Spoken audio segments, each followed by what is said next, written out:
En la fila se te saluda a Javi con cariño y emoción. Bueno, es un acto muy especial. A ver, está el octavo mayoral. Bueno, pues lo dicho, bienvenidos a este cuarta sesión del seminario. Levanto el libro porque es el motivo básico del acto, y es la presentación del sexto volumen de la colección de apuntes de tauromaquia colmenareña. Colección que, como sabéis, va dirigida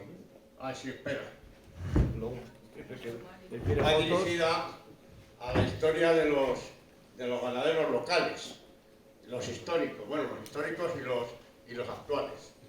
Y este es el sexto volumen, que está dedicado a dos familias que en el sentir y el conocimiento general será difícil de que lo conozcan: los Rodríguez y los Lasso. Familias que evidentemente están muy lejanas en el tiempo. Ambas dos tuvieron su apogeo o su punto más importante en el siglo XVIII.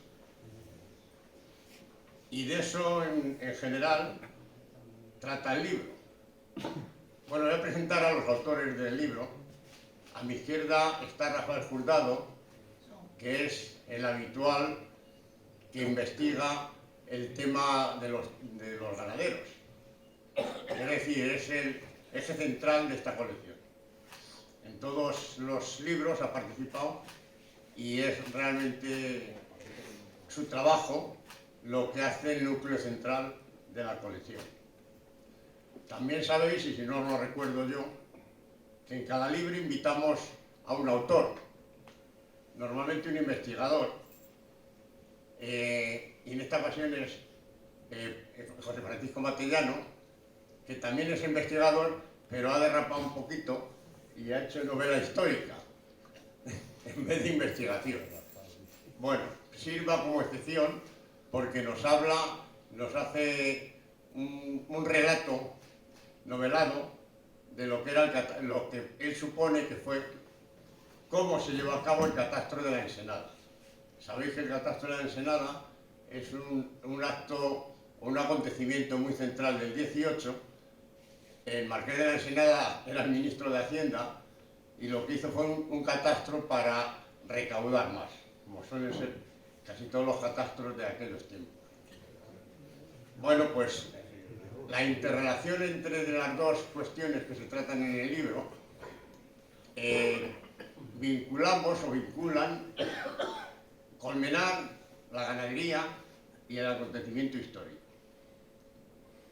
Los dos personajes iniciales de las distintas familias, Pedro Rodríguez y Juan Lasso, son dos personas, dos colmenareños, que en el siglo XVIII eran gente rica, eran gente de dinero, porque ambos dos, cada uno en su actividad y en su estilo, eran concesionarios de bienes municipales o de actividades municipales. Rodríguez era el beneficiario de la carnicería municipal, porque en el siglo XVIII hacer una composición del igual no es como hoy. Porque hoy va uno y se hace carnicero, pone una carnicería y se guía a vender carne. En el XVIII solamente tenía el derecho a la venta de la carne el ayuntamiento. Y el ayuntamiento lo que hacía es sacar a subasta esa concesión. Como ahora con la Plaza de Toros, pero sin subvención. Y se cogía y este Pedro Rodríguez era el beneficiario de la carnicería. Mientras que Juan Lasso era otro rico hombre que se beneficiaba o tenía la concesión de un molino. En el XVIII la sociedad colmenareña era agrícola ganadera y industrial con el tema de la industria de la lana. Bueno, pues este Juan Lasso era el beneficiario del molino, un molino que hizo el ayuntamiento. en el río, que todavía se conservan sus ruinas, estaba el molino municipal y este Juan Lasso era el que le explotaba. Es decir, eran industriales, eran ganaderos y eran agricultores. Gente de alta renta y que, bueno, pues en un momento determinado, que esa será la parte que nos cuente Rafa, decidieron dedicarse a la ganadería. Y en el otro sentido, en el sentido fiscal, será José Francisco el que nos cuente cómo vino un emisario de Hacienda a, bueno, pues eso, a saber lo que tenía cada uno y cuánto tenía que pagar, más o menos. Y dicho lo cual, paso la palabra a Rafa para que nos cuente la parte ganadera. Adelante. Buenos días. Buenos días. Ahora. Bueno, buenos días. Bueno, agradecerle pues, su visita y que estén con nosotros, a Paco, por haber querido también participar. Y bueno, lo que tratamos en este... Lo hemos obligado. Bueno, también un poquito. Ha habido que, pues, bajo cuerda también darle alguna prebenda. Pero bueno, lo que tratamos en este libro, pues básicamente son esas primeras ganaderías que empezaron a surgir en Colmenar Viejo. Y para situarnos un poco, bueno, voy a hacer una breve descripción pues, de cómo fueron surgiendo estas ganaderías. Claro, el núcleo principal pues, es Madrid, hay que tratar Madrid, ya se sabe, bueno, básicamente siglo XV, siglo XIV ya hay noticias de correr toros en Madrid, pero donde realmente empieza mayor flujo lo tenemos que situar en el siglo XVII, ¿no? Con la plaza de Arrabal, que es donde está situada ahora mismo la Plaza Mayor, estaban situados en la Plaza Mayor, y ahí pues se daban una serie de festejos principalmente reales, pues, la exaltación al trono del correspondiente rey, un bautizo, y era el núcleo principal. Pero en Madrid había otros muchos lugares donde se celebraban toros, y cualquier plaza pues se daban toros. No toros como los entendemos hoy en día, sino pues que eran más bien pues, trasladándolo a día de hoy, pues lo que entendemos como el toro embolado, la suelta de vaquillas, y entonces se aprovechaba mucho pues, en las iglesias, en las plazas, y así encontramos, por ejemplo, que en esos siglos primeros se daban toros en la Plaza Mayor, en la Plaza La Cebada, se dieron toros, en la finca La Priora, que está más o menos por donde está la dehesa de Arganzuela. Es decir, que había como 12, 14 lugares donde al cabo del año pues, se daban este tipo de festejos. Entonces, claro, era un comercio, aparte del comercio de carne, tanto el cabrino como el de oveja y evidentemente el vacuno, pues también se iba generando pues, un comercio de ganado bravo. Un ganado bravo que llegaba a Madrid siguiendo el curso del río Manzanares y llegaba a lo que se denomina el campo de la Tesla. El campo de la Tesla comienza justamente, está donde comienza la Cuesta de la Vega, lo que es actualmente el Parque de Atenas, que linda con el campo del Moro. Hasta ahí llegaban los toros, los colmenareños, los del Jarama, y en esa finca ahí se dejaban los toros descansar, porque se dejaban descansar porque, claro, subir la Cuesta de la Vega para llevar los toros, pues bien a la Plaza Mayor, o bien a esas otras plazas, la Plaza de la Cebada, el Retiro, pues los quebrantaban demasiado los toros, entonces se dejaban ahí, y que incluso ahí se daban festejos. Entonces, entre todo este tipo de ganado que llegaba, pues evidentemente llegaba el ganado colmenareño. Lo que pasa es que en esas fechas no se cita el nombre del ganadero, sino simplemente se dice o bien que era toro de Colmenar Viejo o toros de la tierra. Entonces no disponemos de esas fechas datos nominativos de quién eran los ganaderos. Empezarían a surgir ya los nombres, sería a raíz ya de cuando se creó la Plaza de Toros de la Puerta de Alcalá, un poquito antes de mediados del 18. Y en esta plaza fueron 3 las que se hicieron, todas en madera, ¿no? La primera fue en 1739, pero tuvo una vida muy efímera, porque prácticamente fueron 2 años, porque en el año 41 se quemó, es decir, no se dieron prácticamente toros.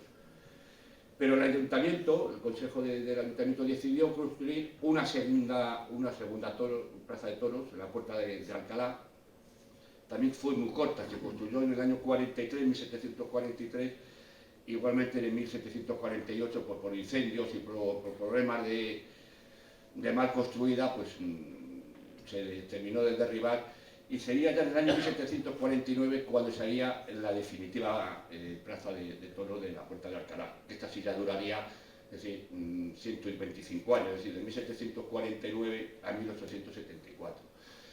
Y aquí sería ya, digamos, cuando se empieza, a raíz de la construcción de la Plaza de Toros de la Puerta de Alcalá, cuando se empezaría a organizar lo que hasta hoy conocemos como la fiesta de los toros. Y aquí sí ya empiezan a aparecer los nombres de los ganaderos. Nombres de los ganaderos que conseguimos llegar a encontrarlos, no había crónicas taurinas, porque por aquel entonces, hasta finales del siglo XVIII, no empiezan a aparecer pues, las primeras crónicas taurinas, y más tardíamente ya se empezaban a anunciar pues, los festejos taurinos, donde se anunciaban pues, los nombres de las ganaderías, de los picadores, que era la base fundamental, y de los lidiadores. Pero de esos primeros años nos tenemos que basar en los datos, en los contratos que los arrendadores de la Plaza de Toros transmitían al dueño de la Plaza de Toros, y entonces en esos contratos es donde podemos entresacar pues, el nombre de esos ganaderos, cuántos toros, el precio de los toros, es decir, una serie de datos pues, donde podemos comprobar pues, la importancia que empezó a coger el ganado bravo en Colmenar.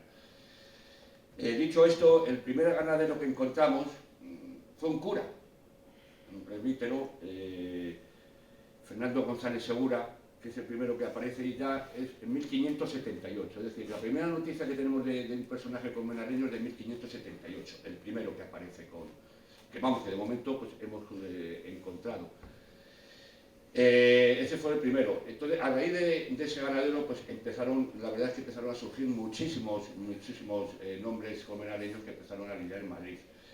En concreto, como bien ha comentado Miguel Ángel, encontramos los Rodríguez y los Lasso, que todos estos vienen del mismo entronque,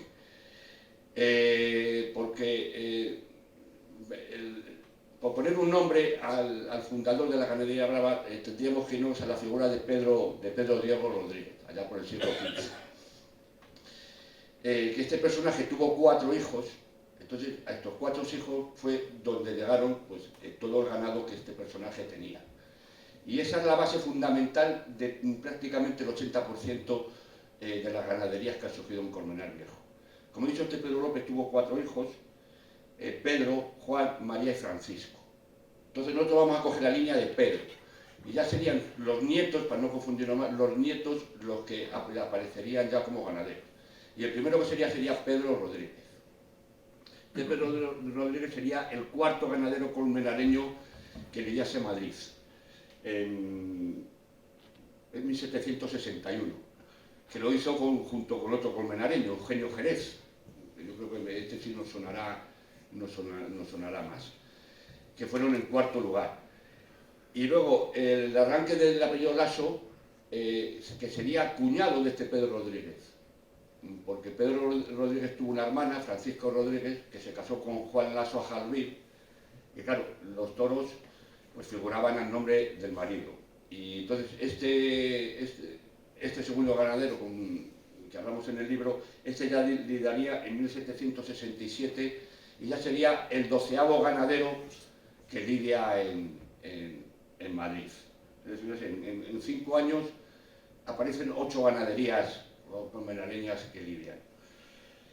Bueno, y ya pues entrando un poquito más en detalle, la verdad, la vida de esa rama familiar fue muy corta, porque apenas duró 41 años. Fue muy cortita, arrancaría arrancó en 1761 y la última vez que aparecen sería en 1802, es decir, fue muy cortita. Entonces, hablando un poco de Pedro Lasso, le hemos puesto el primero por orden de antigüedad.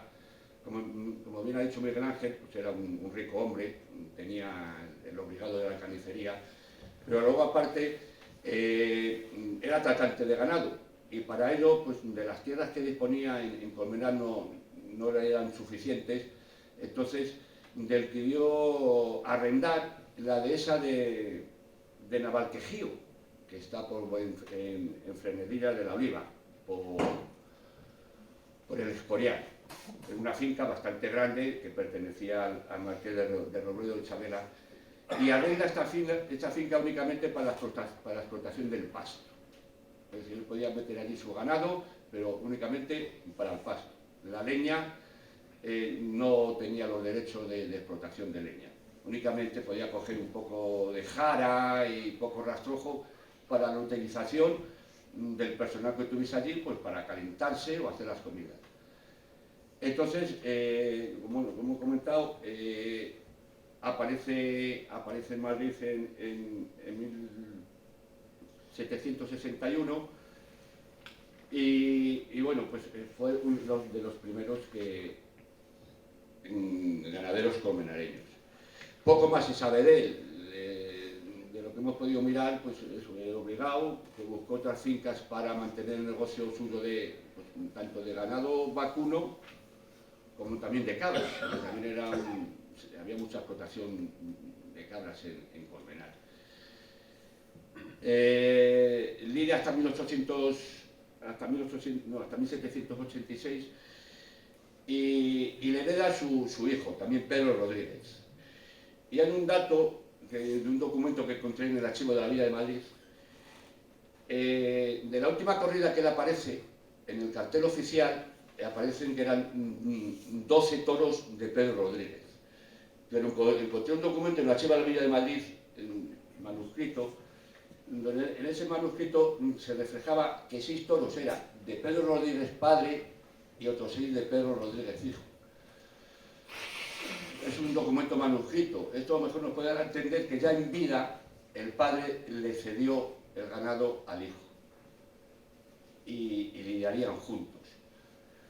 Una vez fallecido este Pedro Rodríguez, pasaría a su hijo, pero su hijo lidió muy poquito. Prácticamente lidió en Madrid 4 corridas y no vuelve a aparecer su nombre. Y no se sabe o no hemos encontrado todavía ese ganado que fuese de ese ganado.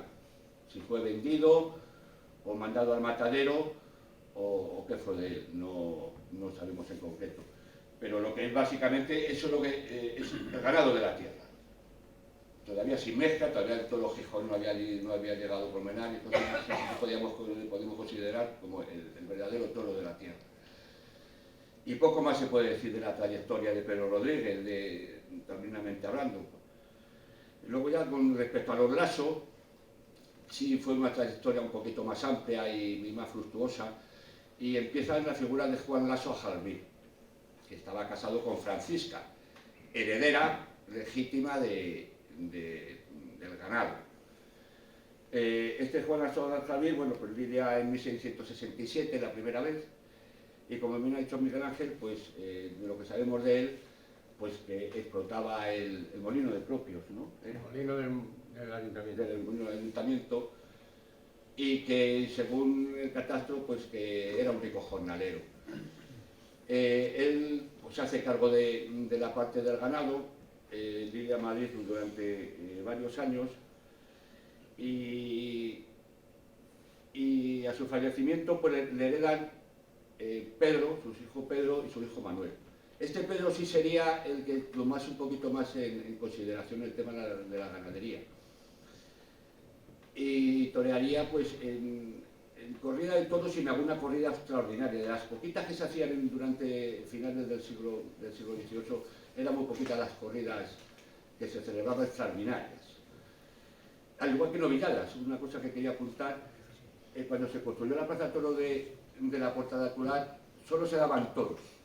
Únicamente fue pues, a partir de 1885-87 cuando se empezarían a dar novilladas. 1, 2 novilladas al año, pero siempre con un carácter benéfico. Es decir, estas novilladas eran para los padres agonizantes, es decir, los padres agonizantes era una religiosa, una hermandad religiosa que tenía un hospital para pobres, un asilo para pobres, y entonces esos beneficios de las novilladas iban a parar a esas fundaciones. Pero fueron muy poquitas. Durante el siglo 18 fueron muy poquitas las novilladas que se dieron en la plaza de Madrid. Principalmente eran toros, que solían empezar abril, mayo, depende del año, hasta abril, mayo, hasta diciembre. Se daban las corridas de toros. Entonces aquí contamos la figura de Pedro Laso, y Pedro Laso, por herencia, tanto por la herencia que recibió de su madre, también tuvo, por su matrimonio, porque su madre estuvo casada con un hijo de Manuel Bañuelos, de Manuel Rodríguez, el dueño de Salburdón. A todos nos sonará Salburdón, que es primero de los Guantes, anterior de los Bañuelos, pero antes era de un Rodríguez Jordán. Entonces, este Pedro casó con un sobrino, con una sobrina de este ganadero, y a su fallecimiento pues le tocó una parte. En ese ganado iba tanto toro de la tierra como el toro jarameño, porque este tío de su mujer había comprado parte de la ganadería de la primera vacada real. Entonces, como fue una persona muy influyente, pues hizo con parte de esta ganadería. Entonces este Pedro pues reunió toros de la tierra con toros de jarameño, de la primera vacada real. Poco se sabe de estos personajes. Sí sabemos de Pedro, que fue abogado, que estudió Derecho en la Universidad de Alcalá, y poco sabemos o hemos podido encontrar más de su vida profesional. También heredó una pequeña punta a su hermano Manuel, que era soltero. Este Manuel le dio muy poquito, le dio 3 corridas en Madrid y enseguida le cedió el ganado a su hermano. Y poco más se puede contar, porque además fueron muy poquitos años, muy poquitas corridas. Y bueno, también citar que tanto Pedro como Manuel Laso torearon en la Plaza Mayor de Madrid. De los 6 ganaderos que han toreado en la Plaza Mayor, pues estos los hermanos lidiaron para la exaltación, cuando subió al tren al trono el rey Carlos IV, pues se hicieron una serie de festejos, y entre esos festejos fueron 3 días de toros, y actuaron estos colmenareños. Aquí reproducimos, se creó un libreto que está en el archivo de Valladolid. Está ese libreto, y en ese libreto se refleja tanto los nombres de los toros, de los ganaderos, se hace un recorrido de todos esos festejos, y que hemos querido reproducir por su interés histórico. Y la verdad que poco más se puede decir del desarrollo de esta ganadería. Fue muy cortita, pero eso sí, fueron los comienzos de lo que supuso pues la vacada de brava colmenareña. Decir que cuando Pedro Laso fallece, le heredan sus hijos Galo, que Galo se lo vende todo a Elías Gómez Lloso, y otro hijo, Juan, la parte que le correspondió, pues se lo quita de encima y se lo vende a otro ganadero colmenareño, que fue Casimiro López Puente. Es decir, fueron camadas muy cortitas, y esos ganaderos pues desistieron de continuar, pero sí fueron la base principal y primordial para todo el desarrollo futuro de lo que ha sido el ganado bravo en Colmenar. Ten en cuenta que tenemos localizados como 160 colmenareños que han lidiado en Madrid. Es decir, que es una cantidad considerable de ganaderos y ganaderas, que también ha habido pues, como 8 o 10 ganaderas colmenareñas que han lidiado en Madrid. Pues entonces, pues aquí reflejamos esa pequeña parte histórica de Bravo Ganadera, pues en este nuevo volumen, y poco más que decir. Simplemente pues que lo disfruten y que esperamos verlos para el próximo. Ya lo tenemos ahí en proyecto. Ya está en máquina casi. Bueno, pues dicho lo cual, siempre aplaudirle, sí, Patricio, no te quedes sin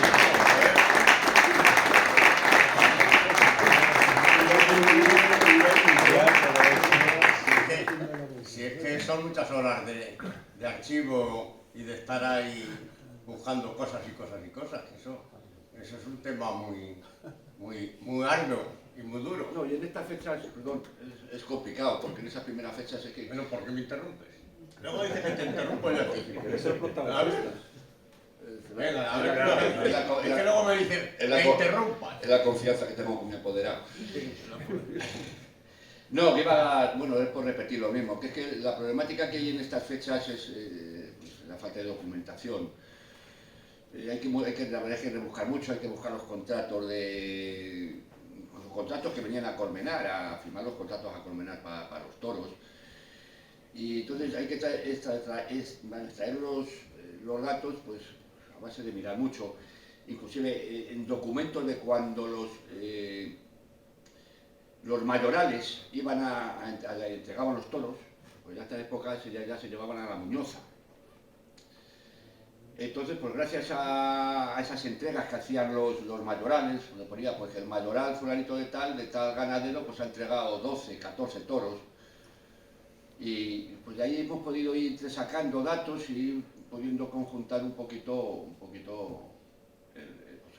estos años de la ganadería. Que luego hay otro hecho que siempre yo tenía entendido que cuando se juntaban toros de diversas ganaderías, a no ser hermanos, pues que se pegaban. Y eso es falso, porque de la documentación, es decir, que si aquí venían los responsables de los reales hospitales o de quien fuese a Colmenar, no contrataban únicamente a un ganadero, sino pues que compraban 12 a uno, 10 a otro, 8 a otro, y entre esos ganaderos colmenarinos, a lo mejor eran 4, se ponían de acuerdo y a lo mejor iba el mayoral de uno, con los toros de todos los demás. Y no había problema de que esos toros se pegasen entre ellos. Hombre, me imagino que alguna pelea habría, evidentemente, pero que no daban mayor dificultad esos toros en ir juntos sin conocerse, sin estar hermanados y llevarlos a Madrid. Entonces, a través también esos documentos de los mayorales, pues podemos extraer bastantes datos y ir un poco recopilando esos años, que si fuesen con esos documentos, pues sería prácticamente imposible pues, organizar todo ese periodo. Perdón, Miguel Ángel. Bueno, yo no me acuerdo lo que estaba diciendo, pero voy a seguir. No, decía que el trabajo, principalmente de un investigador, en este caso de Rafa, es rebuscar en todos esos archivos. Archivos que en Colmenar el único que tenemos es el parroquial, pero que nos limita mucho los datos, la cuestión, porque prácticamente viene a tener datos de nacimiento, de bautismo y en algunos casos de testamentos. Los testamentos están recogidos, sobre todo los de los ricos, que es lo que nos interesa en este caso, están recogidos en el parroquial. Es una pena que y lo llevamos diciendo hace muchos años, mucha gente que estamos metidos en el tema, que el archivo municipal sea una auténtica pena y que estos ayuntamientos que hemos tenido no se hayan preocupado de tener un archivero, porque lo que ahora se guarde servirá para el futuro. Lo anterior no tiene solución, pero el futuro sí lo tiene, si realmente hay muchos pueblos que tienen buenos archiveros. Colmenar no tiene ni siquiera la figura del archivero y el archivo municipal está hecho un poco de desastre. Pero dicho esto, también hay archivos, que Rafa también los visita y los trabaja, que son archivos particulares de familias. Lo que pasa es que en el caso que nos ocupa, estas familias pues, ya no existen, con lo cual, pero bueno, hay otras. Bueno, don José Francisco, se toca, vamos a ello. Pues, buenos días a todos. Han dicho antes Miguel Ángel y Rafa al principio que me han obligado un poco para participar en el volumen. No es verdad, es todo lo contrario.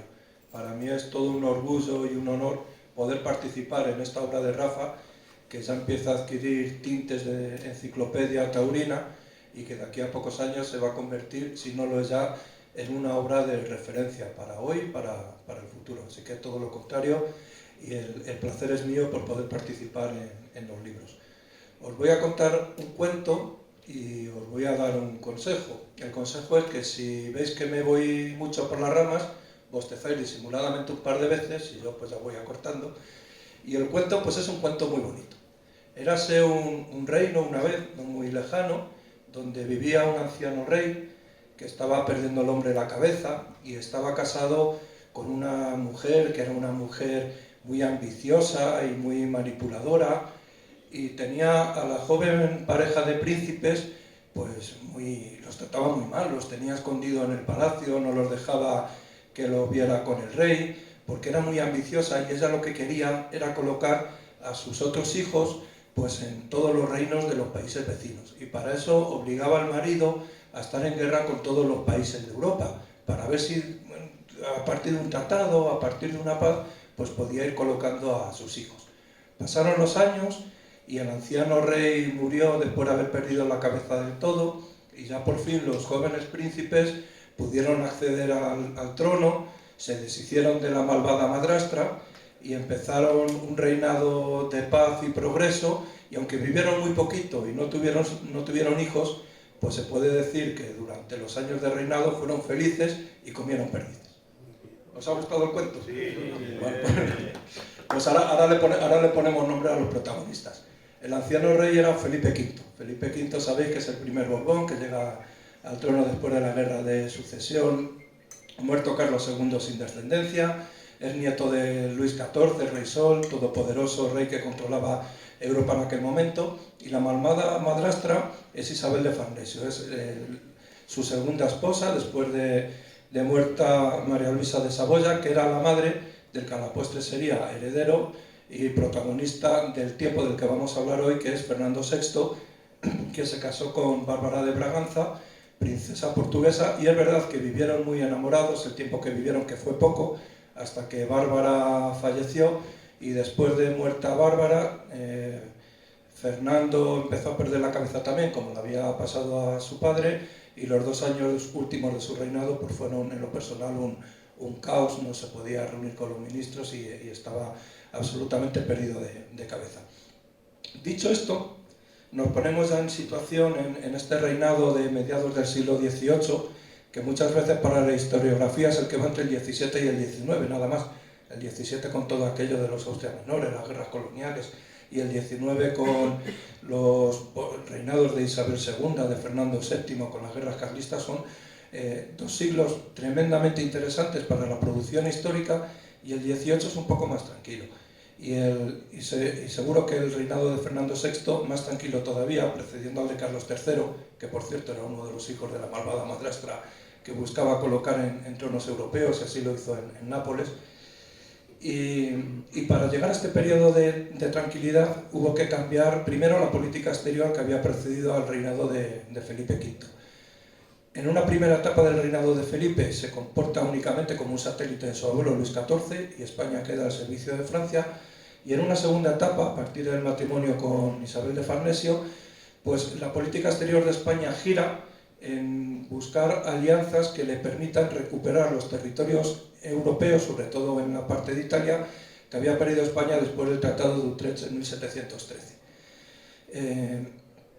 Una vez fallecido Felipe V, el reinado de Fernando VI trata de girar hacia una neutralidad entre las 2 superpotencias del momento, Inglaterra y Francia. La guerra europea se liquida con la paz de Aquisgrán en 1748, y a partir de ahí los ministros de la monarquía piensan que deben de emprenderse una serie de medidas y de reformas que permitan un crecimiento económico y que puedan mantener un estatus internacional de España, si no como superpotencia, que lo había venido siendo hasta entonces, al menos como una potencia de segundo orden, pero que, ojo, todavía contaba con un vastísimo imperio colonial. ¿Quiénes son estos ministros? Pues sobre todo Ensenada y José de Carvajal. Como estamos en una charla taurina, pues vamos a decir que a Ensenada le dio la alternativa en el asunto ministerial José Patiño, que había sido el ministro más importante en los últimos años del reinado de Felipe V, y que el propio Ensenada se la dio a José de Carvajal a partir de 1746. Junto a ellos, la tercera gran figura política importante de la primera etapa del reinado de Fernando es el confesor real, el padre Rábago. Digamos que formaron un tridente que fueron introduciendo una serie de mejoras.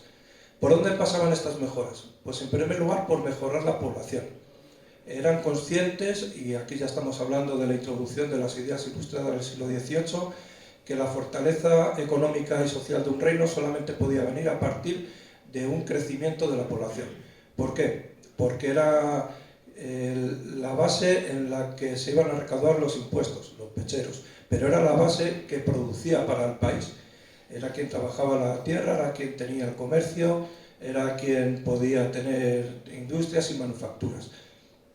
Por eso están muy interesados en hacer recuentos de población. El catastro de Ensenada, que ahora vamos a llegar a él, responde también a estos intentos por recontar la población, saber qué población contaba el reino y cuál era la riqueza de esta población. Junto con las mejoras para acrecentar la población, buscaron también mejoras en el transporte. Muy cerquita de nosotros se hizo el puerto de Guadarrama, que podía conectar de una manera mucho más rápida que lo venía haciendo hasta entonces Madrid o el sur de la península con la zona de Castilla la Vieja. Importante también fue la preocupación que tuvo Ensenada por reforzar la marina. Hemos dicho antes que España seguía manteniendo un vastísimo imperio colonial, no se podía mantener comunicación con las colonias si no se contaba con una marina de guerra y mercante muy importante, que pudiera tener un tráfico marítimo fluido y que pudiera permitir la defensa tanto de la navegación como de las colonias de ultramar. Para reformar la marina, nuevamente nos hacen falta marineros, nos hace falta personal, nos hace falta reforzar los astilleros y nos hace falta marinos que sepan de marina. Y aquí aparecen pues, científicos dedicados a la marinería como Jorge Juan de Ulloa, que todavía hoy ocupan un lugar importante en la historia. Y también, claro, para conseguir todo esto, fundamental la reforma económica. Y la reforma económica pasa en un primer lugar por reorganizar el sistema impositivo, y aquí ya llegamos al catastro de Ensenada. El antiguo régimen, durante la monarquía de los Austrias, se había convertido en un caos impositivo. A pesar de las enormes cantidades de materias preciosas que llegaban de América, al principio oro, en los últimos tiempos fundamentalmente plata, no llegaban para paliar en los más mínimos gastos que tenía la monarquía, sobre todo de cara a sus guerras internacionales. Era imprescindible un sistema fiscal que produjera lo que no podía venir de América. Y el sistema fiscal era un caos, porque se hacía salto de mata a las necesidades cada año más imperiosas sobre el gasto, y sobre un sistema impositivo que podemos decir que se fundó en época de los Reyes Católicos. Se habían ido reformando los impuestos y creando otros nuevos, de tal manera que las que entonces se llamaban rentas provinciales, en época de Ensenada, pues constituían un maremátum de pequeños y grandes impuestos, carentes de efectividad recaudatoria, la mayoría de las veces arrendadas a terceras personas, con lo cual el Estado tenía que pagar por recibir los impuestos que le corresponderían, y que no eran nada eficaces. Por eso Ensenada plantea algo que ya había hecho Patiño en Cataluña después de la Guerra de Sucesión: un catastro. Un catastro era una evaluación, primero, de la riqueza del país, tanto en personas, por eso lleva unas encuestas personales en las que había que indicar cuáles eran los vecinos, y la riqueza de esos vecinos: qué tierras poseían, qué ganados poseían, qué industrias poseían, qué frutos le daban, cuánto cobraban de ellos. Ha dicho Miguel Ángel, y es verdad, que la función de los catastros, antes y ahora, es recaudar, es cierto. Pues eso era, además de recaudar, constituir una incipiente estadística que todavía no estaba desarrollada sobre cuál es la riqueza y la población del país en aquellos momentos. Para aquello, hay un Real Decreto sobre reducción de las rentas provinciales a una única contribución previa de elaboración de un catastro, que es el llamado Decreto de Ensenada, y este decreto desarrolla 40 preguntas a las que los representantes municipales tenían que responder.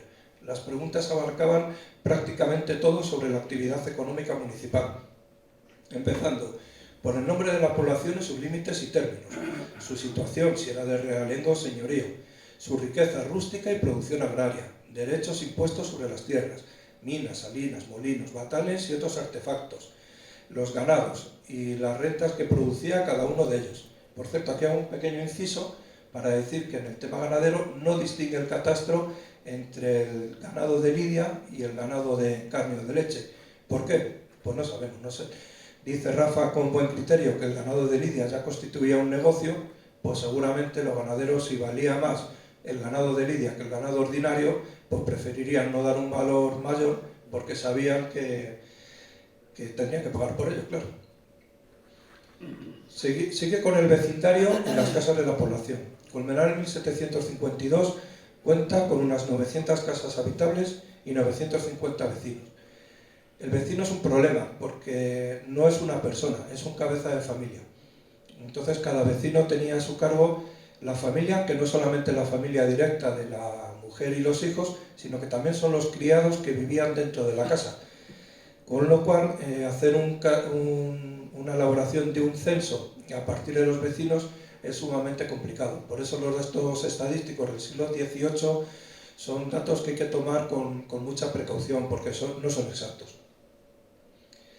También había que desarrollar cuáles son los bienes del propio del común, de los arbitrios, isas y gastos a los que estaban sujetos. Y en el apartado de gastos hay uno fundamental para el consistorio colmenareño. Tenía que hacerse cargo de los toros que se corrían en la fiesta del Corpus. Además de invitar al cura y a los sacristanes, pues había un toro. No sabemos cuál es el alcance de la extensión de esta fiesta, pero ya sabemos que en 1751 en Colmenar se habían dado toros por la fiesta del Corpus, que en aquel momento era la festividad más importante. Más cosas que había que contestar: los cargos, servicios, rentas, los establecimientos comerciales, los hospitales que tuviera la villa, los oficios y oficiales municipales, cuántos jornaleros, pobres, navegantes, de Colmenar ninguno, clérigos y establecimientos religiosos había en la población, y finalmente las reinas reales a las que estaban sujetas todos ellos. Hacemos un breve resumen de las respuestas del catastro de Ensenada para decir lo que ya hemos dicho, que tenemos unos 950 vecinos que seguramente se traducirían en torno a unos 3.000 habitantes, más o menos, pero ya digo que es un dato muy a ojo porque no hay una constancia exacta sobre ella, que vivirían en unas 900 casas. 900 casas, la mayoría de ellas de labranza. Colmenar no tenía ningún noble titulado afincado aquí, entonces no había palacios, no había grandes mansiones, sino que son las casas que todavía algunas, sobre todo los más mayores, habéis visto, pues esa casa principalmente de una sola planta, con su algora o guardilla donde se podían guardar por los útiles del campo, o la matanza, o el pienso y la cebada, con amplios patios delanteros y traseros que pudieran dar servicio a caballerizas y ganados, y que podían ocupar poquitas casas, pues una manzana más o menos amplia. No era muy grande la población, carecía de murallas, estaba más o menos bien comunicada con la capital del reino, que era Madrid, pero no con la de la provincia, que en aquel entonces era Guadalajara. Colmenar pertenecía a la provincia de Guadalajara y estaba mucho más lejos que de la capital del reino. ¿Cómo era la población de Colmenar? Pues la mayoría se dedicaba al campo. Tenemos, yo creo que sobre 3/4 partes de la población dedicadas a los quehaceres agrarios. Domina una élite de agricultores ganaderos, muchos de ellos incipientes criadores de ganado de bravo, ausencia, como hemos dicho, de nobleza titulada, y también un importante sector servicios. Tanto la administración, Colmenar era cabeza todavía no eran partidos judiciales, pero sí era sede de administraciones judiciales, y había un importante número de abogados, escribanos, también un centro religioso. El principal convento estaba donde estamos hoy nosotros sentados, el convento de San Agustín, y otros oficios dedicados al abastecimiento de la villa, pues como ha dicho antes Miguel Ángel, el oficio de la carne, otros productos estancos como la sal, el tabaco, determinadas bebidas refrescantes, alcohólicas, el vino, y también pues una importante red de funcionarios que pudieran organizar el cobro y el desarrollo de todas estas actividades. También una pequeña industria dedicada sobre todo al tejido a través de los batanes y molinos, y poco más. Una villa sin mayores pretensiones, cerquita de Madrid.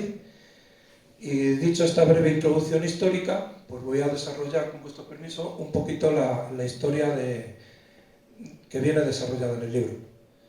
Decía Miguel Ángel que me había ido por veleidades literarias y tiene razón. Dicho esto, voy a decir como aquel Fernando VII de marchemos todos juntos y yo el primero por la senda de la investigación. Creo que no lo volveré a hacer más, pero necesitaba una trama literaria para poder dar protagonismo a todos estos pequeños personajes, pequeños por la importancia histórica, quiero decir, personajes colmenareños que vienen desarrollados en el catastro de Ensenada y que no se me ocurría otra manera de ponerlos en un libro de investigación histórica como es este volumen.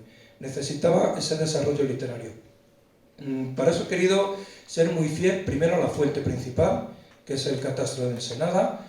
Todas las descripciones, todos los personajes son reales, están tomados de la fuente al pie de la letra, no así obviamente los diálogos de estos personajes que interrelacionan entre ellos porque no los conocemos. He querido ser muy fiel a la novela histórica de Galdós, no quiero meterme en otros dibujos más modernos y sobre todo tener un pequeño guiño también a la novela de Cervantes al encabezar los títulos. Importante para mí, digo, no tener ninguna concesión a la imaginación, porque es un problema de la novela histórica, que lo que no sabe el autor se lo inventa. No tener ninguna concesión a la imaginación en lo que corresponde a personajes y descripciones. Sí a sus diálogos, lógicamente, porque no podía ser de otra manera. El hilo conductor de la trama argumental pues es la llegada de un funcionario real, Juan Gómez Pintado, es el juez subdelegado de la provincia de Guadalajara para la elaboración del catastro que le encarga el marqués de Ensenada, que era el ministro de Hacienda, entre otras cosas, y se supone que llega a Colmenar y que los colmenareños pues en un principio no le reciben muy cordialmente. ¿Por qué? Porque viene a recaudar. Ellos ya estaban sometidos a una presión fiscal importante, entienden que la reforma no le va a aliviar la presión, sino que al contrario se la va a aumentar mucho más. Ahí tienen unas discusiones en el ayuntamiento. ¿Con quién? Pues uno de ellos, Pedro Rodríguez, el protagonista del libro, que en aquel momento ostentaba el cargo de alcalde. El alcalde no era el regidor municipal que toma las decisiones, sino era el encargado de administrar justicia. En esta trama tienen una discusión. El señor Gómez Pintado justifica la necesidad del catastro, lo bueno que va a ser, lo importante que es recaudar para poder mejorar los transportes, para poder mejorar la marina. Y bueno, así se queda la cosa y determina una serie de instrucciones para que los vecinos vayan respondiendo primero a la encuesta personal y luego a la encuesta patrimonial. Los vecinos deciden no hacer caso. Eso lo sabemos por las fuentes, porque hay un segundo oficio de juez Gómez Pintado en el que reclama a las autoridades municipales, bajo pena de multa, que por fin se pongan manos a la obra y elaboren la encuesta. Por eso en la novela llevamos esta situación en la que los vecinos deciden que de momento no vamos a hacer caso. ¿Y por qué no vamos a hacer caso? Pues por lo que pasa en España muchas veces. Están en manos de una administración tortuosa, una administración excesivamente burocratizada, y piensan que este magno proyecto de Ensenada pues va a quedar en aguas de borrajas y que no va a llevarse nunca efecto. Pues no andaban descaminados, porque al final el catastro de Ensenada no tuvo efecto más que para constituir una grandísima fuente que seguramente no tenga parangón en Europa para la investigación económica y poblacional de mediados del siglo XVIII. Y al fin y al cabo, pues después de las presiones del juez Gómez Pintado, terminan contestando a las preguntas de Ensenada, que son las que están recogidas en la fuente, y finalmente pues terminan todos amigos, como no podía ser de otra manera, celebrándolo en uno de los mesones de la localidad con una buena comida. Importante también, las perdices que comieron tanto Fernando como Bárbara de Braganza fueron del Pardo, que también los monteros, muchos de ellos vivían en Colmenar y tuvieron una importante misión. Espero que la historia sirva para poner en contexto a todos estos ganaderos incipientes de mediados del 18 y que sea amena, que os guste y que si os sirve para lanzadera, para continuar con la investigación en este siglo, pues bienvenida sea. Muchas gracias.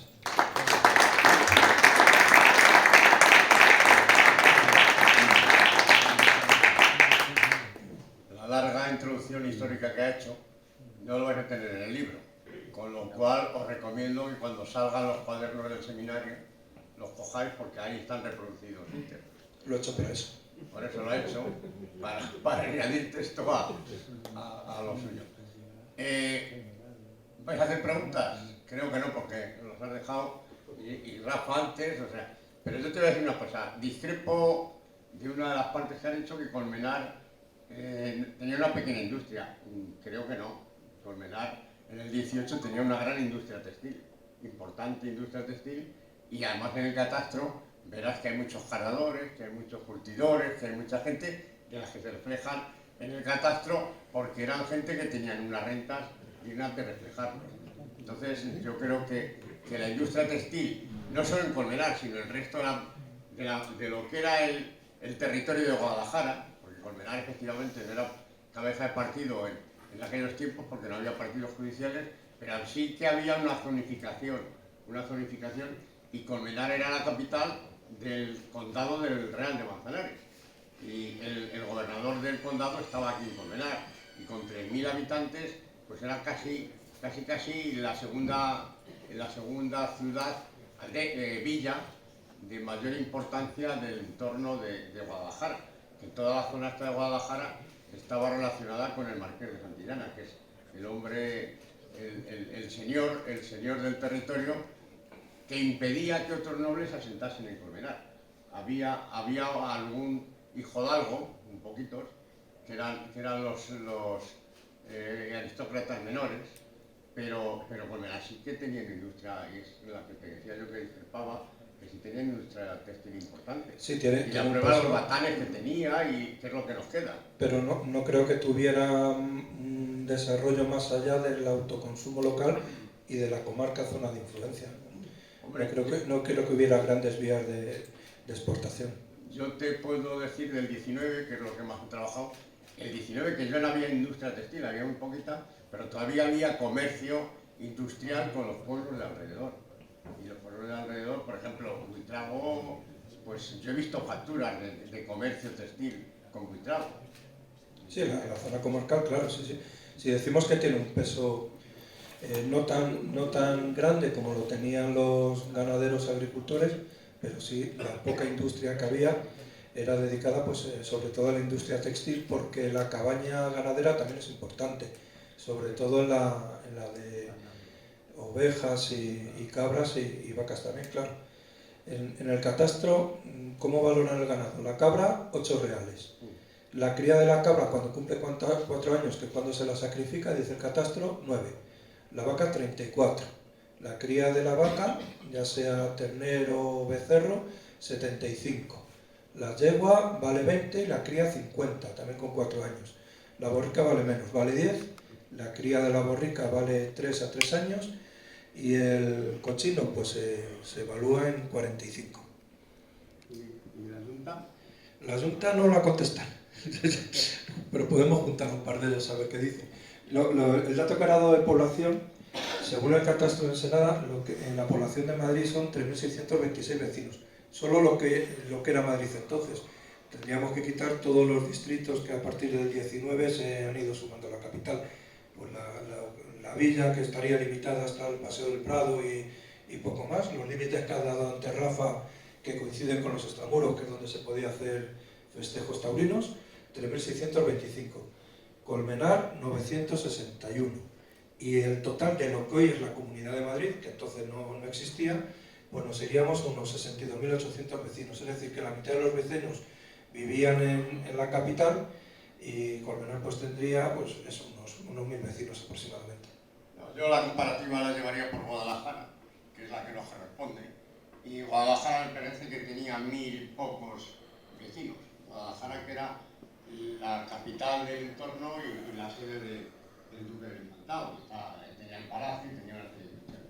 Pero bueno, Colmenar en el 18 era una gran población en cuanto a tamaño de vecinos.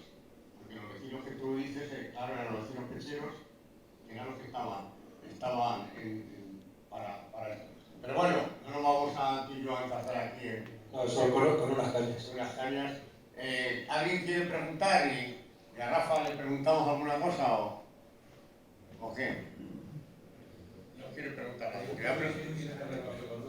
Luis, si es que no te veo con el trasluz. A ver, dale un... Que no somos demasiado altos. Estaba sentado.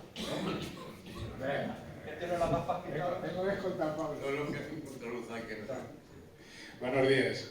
En primer lugar, felicitar a la mesa por la organización. Y felicitaros a Rafael Jurado, Rafa, y a Materiano, Paco, José Francisco, por esta exposición que habéis hecho. Para mí me ha resultado muy entrañable lo que ha dicho José Francisco. Cuando has estado hablando de las casas de Colmenar de Labranza, no hace muchos años, aquí abajo, aquí en la calle Real, a la casa de los Logios, ¿recordáis? Que hacía esquina a la calle Socorro. Es que lo has descrito, lo has descrito. La entrada, recuerdo el portal, puertas relativamente grandes, a la izquierda había ya un comedor, arriba donde estaba el granero, a la derecha estaba la cocina, habitaciones a la derecha, donde dormía el tío Rubio y Pepe, al fondo se pasaban las bodegas, atrás las caballerizas, las cochineras. Maravilloso. Esto, si queda constancia, vosotros que estáis haciendo un estudio y una descripción de lo que es Colmenar, esto debe quedar constancia para la historia de Colmenar, por supuesto, pero para la historia de nuestro santo país, que algunos están intentando que vaya desapareciendo. Y somos un país con una historia muy rica y muy ejemplar. Eso, felicidades, de verdad, de todo corazón. La investigación que habéis hecho me parece fenomenal. Y ahora la pregunta va más bien a Rafa, María Coreta Matore. Has comentado de lo que es la vacada real y también de los toros de la tierra. ¿Tenéis referencia de cuando la vacada real empiece a ser ya encaste puro vasqueño? Eso fue la segunda. Era vasqueño, La segunda vacada. ¿Y la de toros de la tierra cuando empieza a ser Gijona? Nada más el año. Vamos a ver. Espera, ahora le contestas que le ve. Le voy a contestar yo una cuestión. Eso que propones y que nos animas a hacer, ya está hecho. Hay un trabajo bastante extenso y muy bien documentado de Félix Asenjo, que es un gran experto del siglo XVIII, en los cuadernos del Pico San Pedro, donde te describe absolutamente y además gráficamente cómo era Colmenar en el siglo XVIII. Dice Paco que es una de sus fuentes. Pero lo tienes, si no lo tienes, en la Casa de la Cultura, vamos, no sé cómo se llama, en el Picasso. Ahí tienes libros del Pico y los puedes adquirir, te quiero decir, y tienes hecho todo el Colmenar como era en el siglo XVIII, casa por casa, calle por calle. Y en cuanto a que quieren destruir lo de la historia de España, hombre, no será así, que yo creo que nadie quiere destruir la historia de España, ni la de Colmenar, ni la de Chozas. Lo que pasa es que hay gente que es muy ignorante y coge y asevera y afirma o hace afirmaciones, pero eso no hay que tener. Es un debate político que parece que no tiene que ver con el tema. Pero vamos, en Colmenar, Luis, ¿qué es lo que te interesa? Si quieres ver cómo era la casa, que yo no sé si serían los logios en el siglo XVIII, imagino que no. No, es que estoy hablando del siglo XX. No, bueno, vale. Vale, yo también lo he hecho del 19, ¿me entiendes? Lo he hecho del 19, pero que te quiero decir que del 18 lo tienes y del 19 también. Del 20 va a ser más complicado. Y ya le paso a Rafa para que te conteste de las vacadas reales. A ver, esta primera vacada real, ahí todavía no había entrado el toro Gijón. Es que hay mucha controversia con el toro Gijón cuando llega la vacada real. Porque se supone que cuando llega la vacada real, algunos tratadistas dicen que no fue Veragua, sino que fue uno de los mayorales que estaba en la vacada real, fue el que puso en contacto para traer de la segunda. La segunda se remonta a Fernando VII, ¿no? Sí. En la primera era Toro Jaramel, no sé, todos de por aquí. Y en Colmenar cuando empieza a aparecer, es que no me acuerdo de la fecha, que fue con Ibáñez, ¿no? Manolo García. No, Manolo García Ibáñez no. Ese retablo. Se arrestaba, sí, no, pero es que a finales del 18 fue el primer libro que sacamos, no me acuerdo. Joder. Bueno, fue a finales del 18 cuando Manuel García Briceño fue el que primero trajo el toro Gijón a Colmenar.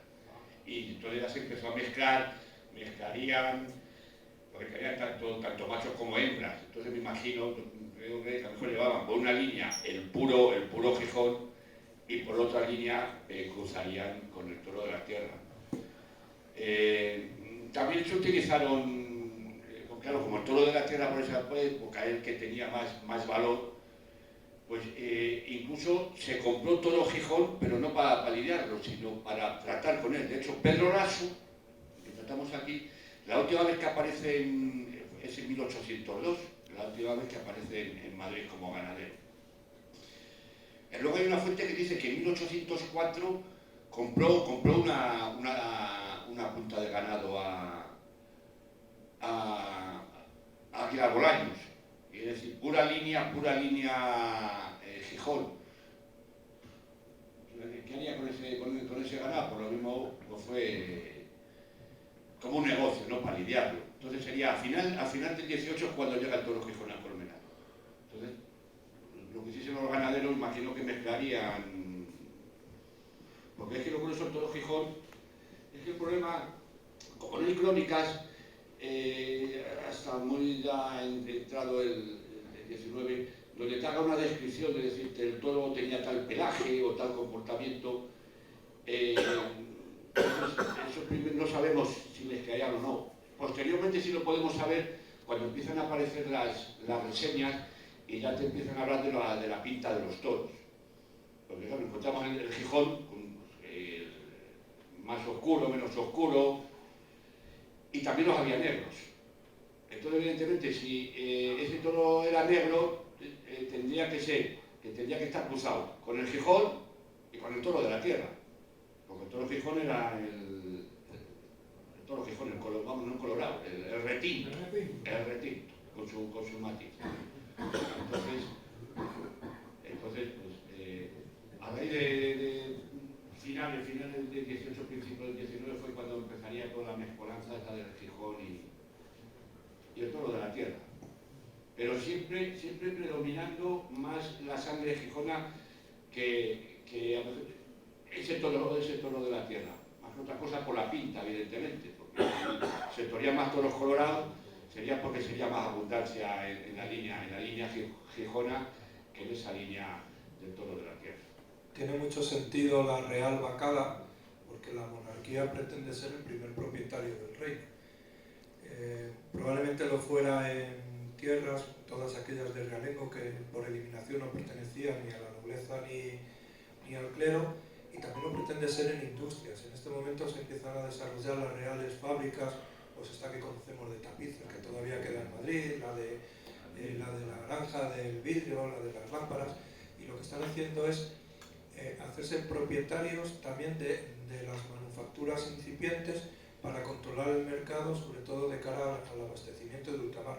Entonces es un momento expansivo para la monarquía, es una monarquía absoluta, pretende tener no solamente todo el poder político, sino también el poder económico, porque sin el poder económico el poder político no se puede sujetar. Yo en cuanto al tema de los orígenes de la raza, el concepto toro de la tierra es un concepto posterior, es bastante posterior, es bastante posterior al concepto Gijón, el toro Gijón, el concepto de definición del toro de la tierra. El concepto. Ya hay presentación como toro de la tierra. Toro de la tierra, claro, pero el Gijón era el toro que venía de Villarrubia de los Ojos, que tenía un verdadero definición de caracteres, lo que tú dices, y mientras que el toro de la tierra estaba indefinido. Y lo que sí es cierto, y eso es documentación, y lo has escrito tú, y lo hemos leído, es que cuando en Madrid los reales hospitales, estamos hablando ya del siglo XVIII, empiezan a dar corridas de toros, necesitan dehesas, porque los transportes en el 18 eran muy complicados, eran complicadísimos. Entonces no se traía una corrida, se traían varias corridas que compraban y les ha comentado, y entonces se necesitaban sitios donde estuviesen. Terminaba la temporada y sobraban toros, que sabemos que muchos de los toros se quedaban en Colmenar. Son toros de Gijón y de Andalucía y castellanos y de esa zona se quedaban en Colmenar. Y en alguna medida también sabemos que eran aprovechados por los ganaderos locales, que compraban y mezclaban y de ahí nacía una mezclanza, porque no era la genealogía que se lleva ahora, de la cual también pongo yo en duda, de que sea cierta todo lo que se dice de la genealogía y que no haya por ahí mezclas y experimentos para ver si eso cuadra, o sea, resulta o no resulta. Con lo cual, sí es verdad que cuando, y además hay protagonistas en todo el tema de la segunda bajada real, Aleas también interviene en el tema. Manuel Aleas también interviene, que era gran seguidor de Fernando VII, y eso lo conté yo en el libro de la amortización, que luego tiene problemas porque se hace carlista. Se hace carlista, pero le acompañó a Fernando VII y trabajó en alguna medida como asesor de la bajada, de la segunda bajada. De la segunda. La primera, lo que dice Paco, la monarquía quería acaparar todo. Bueno, no es que quería acaparar todo, era todo suyo. Era el Estado suyo, y efectivamente. Y entonces, pues bueno, pues el querer hilar tan fino de saber es complicadísimo. Ni se va a saber nunca, ni nadie te lo va a decir. Lo que sí hay, como dice bien Rafa, hay documentos en los archivos donde te hablan de precios, te hablan de compras, te hablan de traslados, y ahí se resalta la importancia que tenía Colmenar como territorio, no solo de cría. Bueno, al decir Colmenar siempre me refiero a la comarca, porque las zonas de lo que es Cerceda, lo que es Manzanares, lo que es Chozas, pues se formaba un conjunto que era donde había fincas que realmente servían para lo que necesitaban los empresarios y los ganaderos. ¿Más preguntas? Javi, no. Berta, a ver. Sí, pregunta. A ver, pasar.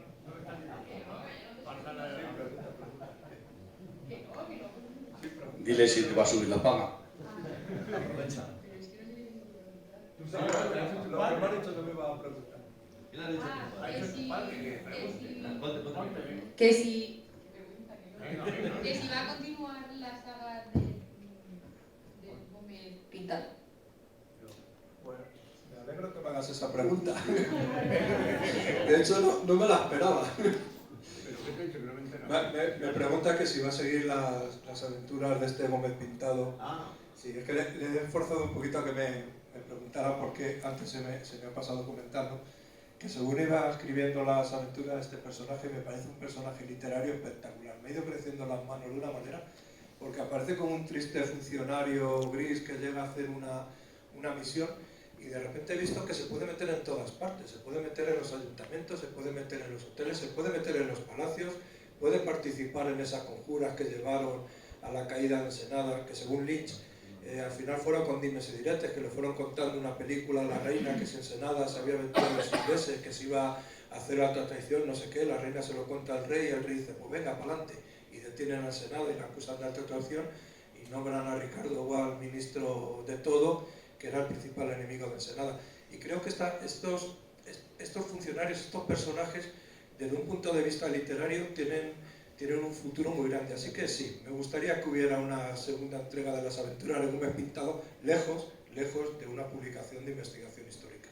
Berta, yo te aconsejo que no le animes a tu padre en esa línea, porque yo cuando leí lo que había escrito le dije, está muy bien escrito, pero me recuerdas a cierto autor de bestseller a cierto autor de historia de estas cosas. Digo, qué miedo me das que sigas por ese camino, Paco, piénsatelo. A ver, pero yo aunque malo, por lo menos tengo la carrera terminada y el título de historiador. ¿no? Que malo y solamente desde un punto de vista aficionado y muy limitadito a estas intervenciones locales.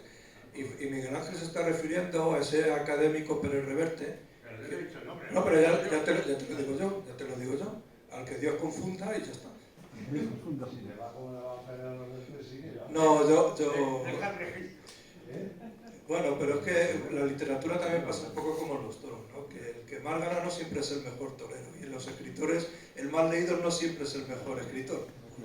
Es lo que tienen las artes, que cuando las artes están sujetas al criterio mercantilista, al criterio del público, pues oye, no siempre lo mejor es lo más visto. Pero coge el micrófono. Que es más agradable de leer que cuando... Hombre, claro. Un tocho de historia y de datos y tal. Claro, es que la finalidad es enseñar entreteniendo, pero el problema de la novela histórica es que muchas veces no es fiel a la fuente, y desde el punto de vista literario pues te puedes permitir cualquier licencia, empezando por un personaje que no existe, que es la técnica de Gandor, ¿no? Meter personajes ficticios en ese amplio mundo galdosiano que tiene más personajes que la guía de teléfonos, pues los va metiendo ahí en entramados y se codean con reyes, con princesas, con esparteros, hacen ayacuchos. Y ese es el gran mérito de la novela histórica de Galdós, que lo hace tremendamente creíble. Otras novelas históricas pues han pretendido seguir esa línea, pero bajo mi punto de vista no tan bien escrito. Por ejemplo, Posteguillo está muy bien, de la historia de Roma suele ser bastante fiel a las fuentes y se puede leer. Pero Reverte como novela histórica, no. Tengo una duda. Para los tres, además. Me ha sorprendido cuando ha dicho Rafa antes que se manejaba el ganado mezclando, o sea, lo mismo 4 de distintos ganaderos, ahora sin fundar ni nada, me imagino. Y andandito camino del palo para abajo. Y me gustaría saber si tenéis alguna noción de dónde se llevaba Artesas o cómo lo trataban, cómo era el... No me hago la idea de cómo podía ser. En un principio... Y alimentación, agua, o sea... En un principio... Bueno, ahora... ¿No? Sí. A ver, en un principio... Claro, en Madrid era... de lo que estamos hablando en el siglo XVIII, siglo XVII, siglo XVIII, era... todo giraba en torno a nuestro Palacio Real. Entonces, claro, porque Madrid fue, de lo que es el Palacio Real a la Plaza Mayor, se fue expandiendo. Entonces, primeramente, el ganado, pues el ganado colmenareño y toda la zona, pues prácticamente seguía el curso del río Manzanares, Camino del Pardo, hasta llegar donde he comentado antes, a la Cuesta de la Vega, porque claro, hay que tener en cuenta que en aquellos entonces el matadero de Madrid, el Legazpi, ahí donde estaba el matadero y ahí es donde iba todo el ganado. Entonces, el ganado bravo, lo que se le hacía es que se le desviaba a la finca de la Tela, que está al comienzo de, como he dicho, de la Cuesta de la Vega, y ahí se dejaban los toros descansar. Pero a continuación, es que según llegaban los toros, generalmente se hacía de tal manera para que ese mismo día se lidiase. Si no se lidiaban, se dejaban abajo de la Cuesta de la Vega y se distribuían. Y los toros se llevaban en manada. Los toros se llevaban pues 15, 20, 30 y entonces si solo era un ganadero pues mandaba a su mayoral y los vaqueros, pero si eran 4 o 5 ganaderos pues mandaban al mayoral de uno con vaqueros de uno y de otro. Eso al principio llegaban los toros por ahí. Luego ya cuando se empezó a expandir Madrid y se construyó la plaza de toros de la Puerta de Alcalá, claro, ya coger los toros del Campo El Moro, de donde está la Terla, y ya llevarlos hasta la Puerta de Alcalá, pues era un recorrido que tenía que cruzar pues, ya mucho Madrid. Entonces por eso fue, como en una zona más deshabitada, se llevaban los toros a la Muñoza, en Barajas. Y ahí se dejaban los toros, es decir, que compraban 40 toros, los llevaban y ahí se cuidaban durante meses o semanas y ahí se quedaban los toros. Y como ha dicho Miguel Ángel, cuando había sobrante de toros, hemos encontrado documentación que los toros venían a finca de Colmenar. Por ejemplo, la finca de las Navas, el que está en San Agustín, donde tenía Pepe Forrinche, que para dejarse el hombre, ahí tenía su ganado. esa finca era de Juan González del Real. Y esa finca estuvo arrendada a los Reales Hospitales y traían como ha dicho Miguel Ángel, ese sobrante de ganado, volvía y se quedaba en Colmenar y pastaba para la temporada siguiente o los negociados que hiciesen en aquella época. Y no sé si te contesta. Sí, sí, sí, perfectamente. Y es lo curioso eso, que no se reflejan, yo no he encontrado, no he leído en un documento donde hubiese habido problemas cuando se llevaban 30, 40 toros colmenareños de distintas ganaderías, que hubiese problemas de riña de toros porque no estuviesen hermanos. Las habría, evidentemente, como las hay, aunque sean hermanos, pues siempre el toro que quiere mandar, pues va a imponerse sobre los demás. Pero no había más problemas en el transporte de los toros. Bueno, como había dicho Paco en su intervención, la principal cabaña ganadera de Colmenar no era el toro bravo. El toro bravo era casi, estamos hablando del 18, casi residual. Las grandes cabañas de Colmenar era el caprino, la cabra, que hasta tal punto era y crecía anualmente que un gobernador del Real tuvo que sacar un bando prohibiendo que se comprasen más cabras, porque era arrollador lo que y es que la cabra era un animal que daba mucha producción, dejaba mucho rendimiento a los ganaderos. Y la cabra en todos estos pueblos de por aquí pues tenían grandes manadas de cabra, porque la cabra, además de dar la leche, porque el tema de las vacas de leche, eso lo pongo en el libro mío del 19, no llegó a Colmenar hasta el siglo XIX, bien avanzado el 19, o sea que la leche de vaca en Madrid se empezó a beber bien avanzado el siglo XIX. Se bebía leche de cabra, que daba problemas de los tifus y esas cosas, y leche de oveja. Y entonces la cabra y la oveja dominaban los campos colmenareños, vuelvo a repetir, referido a todo el entorno de Colmenar. Me parece que el Marqués de Santillana, en esta zona, debía tener un rebaño de miles y miles de ovejas. Miles y miles de ovejas que se valía de gente muy relacionada con él, ricos ganaderos de Colmenar, para que aquello funcionase. Entonces el tema de ganado bravo nace y se desarrolla, pero siempre de una manera mucho más marginal. Por ejemplo, que lo trató Rafa. Aleas, que era un gran ganadero de bravo, era un gran ganadero de cabras.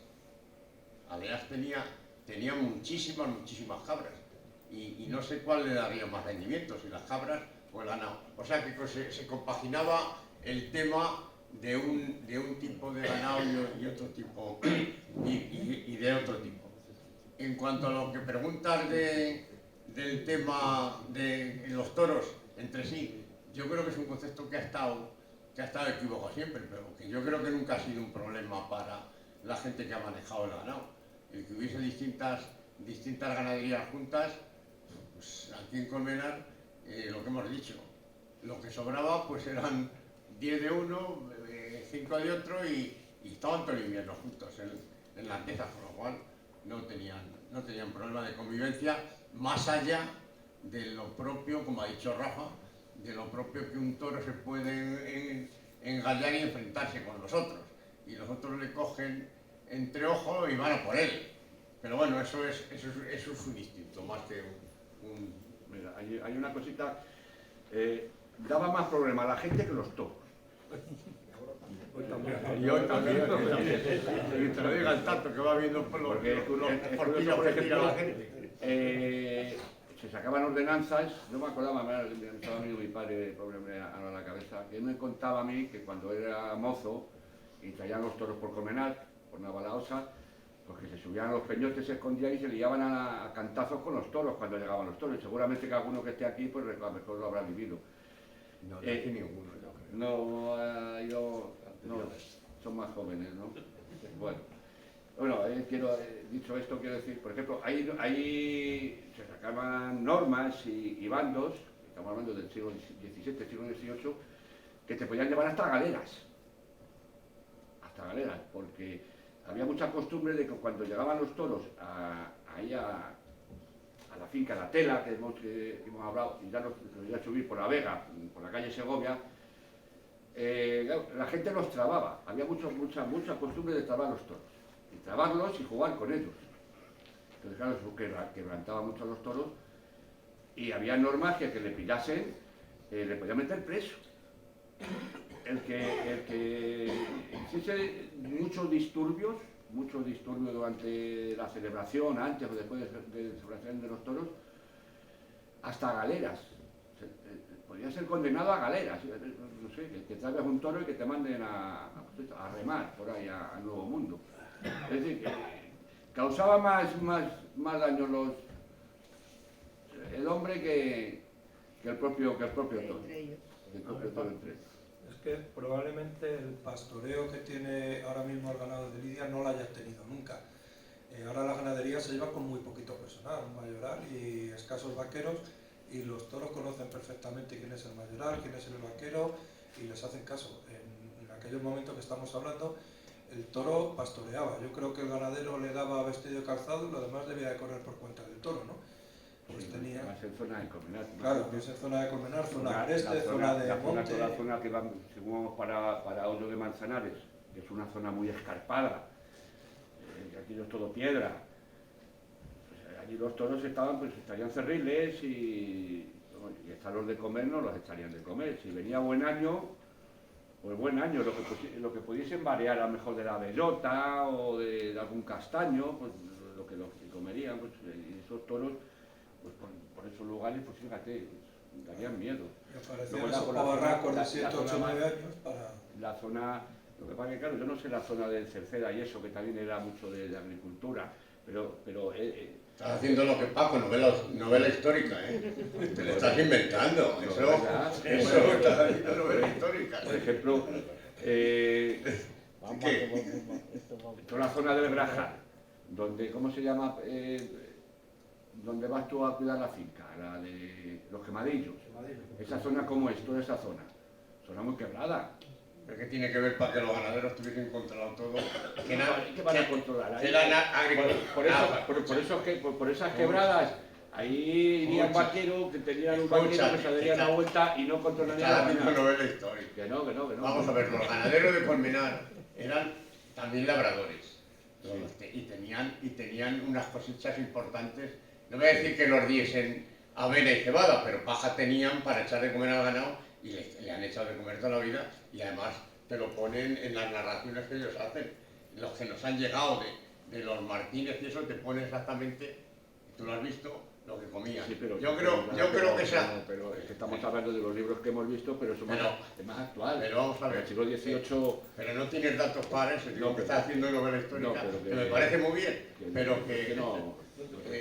Eso de las quebradas y las fincas de Colmenar tenían, en mi opinión, y ahí no estoy haciendo yo novela histórica, tenían una explotación muy importante de leña y estaban limpias. Las fincas de Colmenar estaban bastante limpias, porque uno de los recursos que tenían ellos era la leña, con lo cual, por muy quebrado que estuviese, estaban explotados. Y estaban cortados, y los enebros y los antinas y todas esas cosas estaban muy olivados. Y había obligación de servir leña a Madrid, que eran las cargas que tenía el municipio, no sé cuántas cargas de leña tenía que llevar anualmente, que lo tenía arrendado también.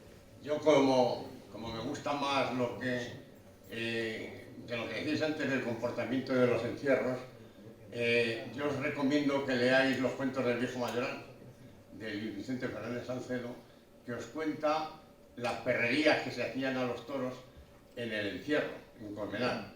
En la época que cuenta Luis Vicente, evidentemente es anterior a la que decía Rafa de su padre, porque Luis Vicente le sacaría a su padre un montón de años, y entonces él cuenta, lo podéis leer perfectísimamente, que porque habla de las corridas que se daban en Colmenar a partir del principio del siglo XX, que cuando era ganado de Colmenar, casi siempre en la feria había, pues la gente del pueblo, en el baile de la plaza, estaba atento al movimiento que había en las casas ganaderas. Es decir, si veían que había llegado el mayoral, barruntaban que estaba cerca traer el ganado en el entierro. porque los encierros en Colmenar se hacían con nocturnidad y alevosía. ¿Y por qué se hacían con nocturnidad y alevosía? Pues precisamente para lo que ha dicho Rafa, que los más enredadores del pueblo se escondían en un peñote y cuando pasaba el toro, pues hacían ¡ey! Y el toro se volvía y se partían de risa. Y decían, otra vez a empezar. Eso lo metías en el baile en la plaza, tenía que ser una leche. Eso lo cuenta perfectamente Luis Vicente Fernández Salcedo en los cuentos del Viejo Mayoral. Que eso, hombre, Luis Vicente me imagino que era parte interesada en muchos casos, y lo cuenta bajo el punto de vista del ganadero, o de la familia ganadera. ¿Qué es lo que sentían los enredadores? Pues no lo sabemos porque no lo escribían, pero se lo debían pasar cojonudamente con el tema. Más cosas. No, más cosas. Hombre, también se hacían capeas, ¿no? Por ejemplo, en eso, siglo XVII, siglo XVIII, pues aparte de estas llamadas corridas votivas que se hacían, pues en la Plaza de la Cebada, cuando pues, en la festividad de Santa Ana, no sé, en San Martín también se hacían todos, en el Retiro. Pero también se hacía, digamos, yo lo digo trasladándolo a la actualidad en las capeas. Por ejemplo, el duque de Medinaceli, él tenía su residencia, estaba donde está el Palace, el Hotel Palace. Toda esa manzana era del duque de Medinaceli. Y él se hacía sus corridas particulares ahí, en lo que eran las huertas, pues él, para agasajar a un embajador o para lo que yo fuera. Entonces se organizaban sus fiestas de toros en su huerta, lo que es actualmente una capea. Digo esto pues, redundando en lo que era el mercado que había, es decir, que había varios palacios donde los nobles daban sus corridas de toros para ellos, pero no de un día, pero eran 2 y 3 días que daban toros.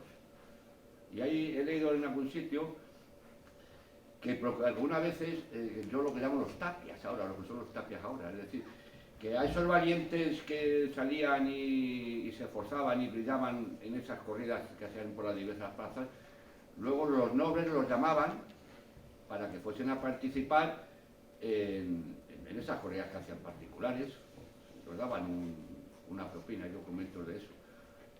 Y luego, claro, luego se quedaban solo para disfrute de ellos, se hacían sus capeas. Es decir, es que era mucho el comercio que había taurino. Es que yo he conseguido averiguar que hay como unas 60 plazas de toros y sitios que ha habido en Madrid donde se han lidiado toros. A lo largo del siglo XVIII, siglo XIX. Entonces, era mucho comercio de toros. Y Colmenar supo aprovechar, la gente de Colmenar supo aprovechar ese comercio y mover muchas cabezas de toros, porque por ejemplo, si nos vamos al siglo XIX, siglo XX, por ejemplo, los Torres, la familia de los Torres, Fermín Lille, pues, que eso era, yo lo he leído y... Pero eran tratantes. Pero sí, tratantes, lo que hacían, compraban ganado y lo vendían a Madrid. Pero es que estamos hablando que a lo mejor en finales del siglo XVIII, vamos, siglo XIX, siglo XX, pues que podían mover entre 300 y 400 cabezas de ganado al año en Madrid. Es un número considerable, que la de toros que no habría. Y Colmenar desde el principio supo aprovechar por la situación y por el comercio que habría, claro. Bueno, más cosas o vamos cerrando el tiempo. A ver, iba, si me permitís, hacer un homenaje a estos colmenareños del 52.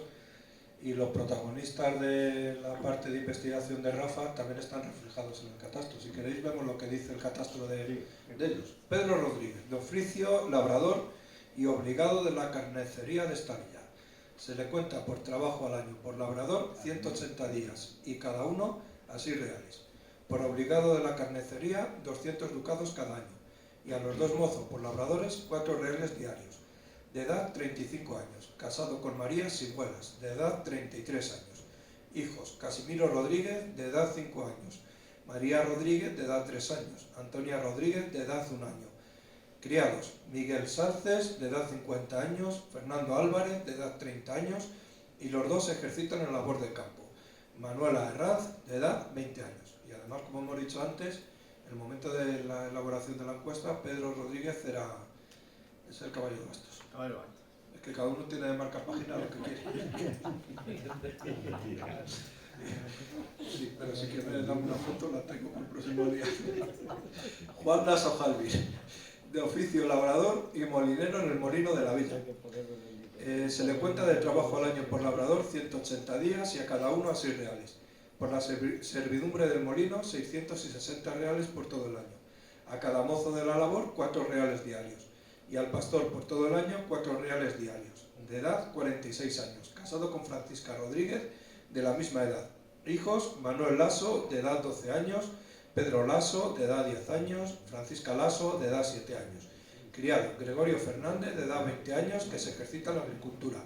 Pedro Ramírez, de edad 16 años, que también se ejercita en la agricultura. Juan Quintana, de 35 años, que se ejercita en la guarda del ganado lanar. Pues con estos dos ejemplos de nuestros protagonistas de hoy, vemos cómo era la respuesta personal al catastro de Ensenada, base de la que pretendió ser la reforma económica más importante del siglo XVIII.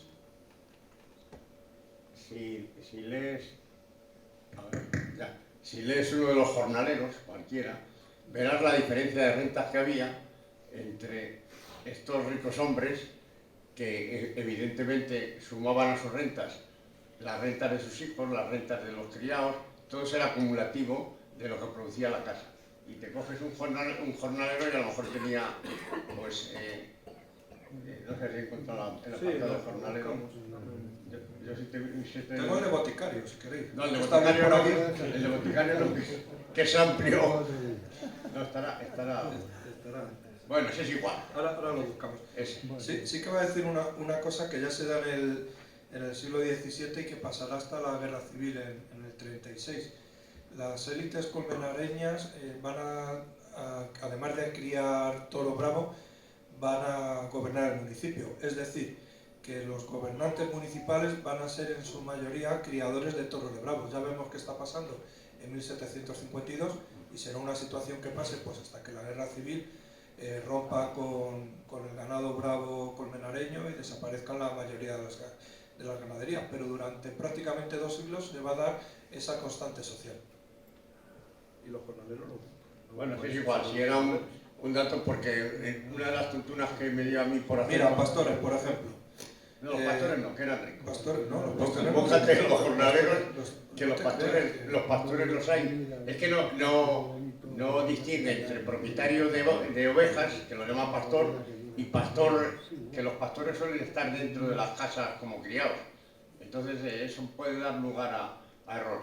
Bueno, pero si era simplemente una cuestión, porque una de las tutorías que me dio a mí cuando empecé a hacer el trabajo de la tesis fue valorar todo el catastro de la Ensenada. Yo le tengo valorado en todas las casas y entonces y lo hice para sacar quién eran los ricos de Colmenar del siglo XVIII. ¿Sabes? Porque había, y por lo que he dicho antes, había jornaleros que trabajaban en textil, pero a su vez estaban trabajando en otro sitio. Y sacaban unas rentas y para poder determinar cuál era la renta, ¿ves?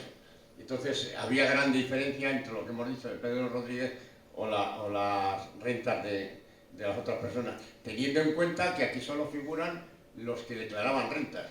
Y es muy curioso que en el tema de jornaleros las rentas se las calculaban por la mitad del año, porque se entendía que la otra mitad del año no podían trabajar por inclemencias de tiempo. Y en el 18, día que no trabajabas, día que no cobrabas. Evidentemente, no es como ahora que tienes un contrato extendido, pero entonces se le valoraba y decía, pues, yo qué sé, 4 reales diarios durante 180 días. Y esa era la renta que se la adjudicaba a esa persona. 5 reales diarios. 5 reales diarios un jornalero. Y el otro tenía 200 ducados. Eso es. O sea que, por el alquiler de la carne. Por el alquiler de la carne. O sea que había grandes diferencias. Bueno, yo creo que hemos aprendido bastante de toros, bastante de tema del 18, mucho de historia, porque nos ha dado una introducción que ya digo que en el libro no lo vais a tener, pero lo tendréis en el resumen. O sea que los que nos habéis dado los correos electrónicos sabéis que os les mandamos, y el que no, pues atentos a cuando salga para cogerlo. Patricia, tú como no tienes correo electrónico, tendrás que estar atento. Soy muy mayor para tener correo electrónico. Bueno, con esto yo creo que podemos dar por cerrado la charla de hoy. Deciros que el libro, claro, se vende al precio de imprenta. Le vamos a vender a 10 euros por redondear, son 9 y pico, pero vamos a vender a 10 porque si no dar la vuelta es muy complicado. Y deciros que el seminario sigue y que la semana que viene, si no hay novedad, tendremos aquí al ganadero de Victoriano del Río. Viene Pablo del Río, que es el hijo, y bueno, pues nada, reitero las gracias por vuestra presencia, que os leáis el libro, que es tan interesante, y que bueno, pues hasta el sábado que viene. Gracias.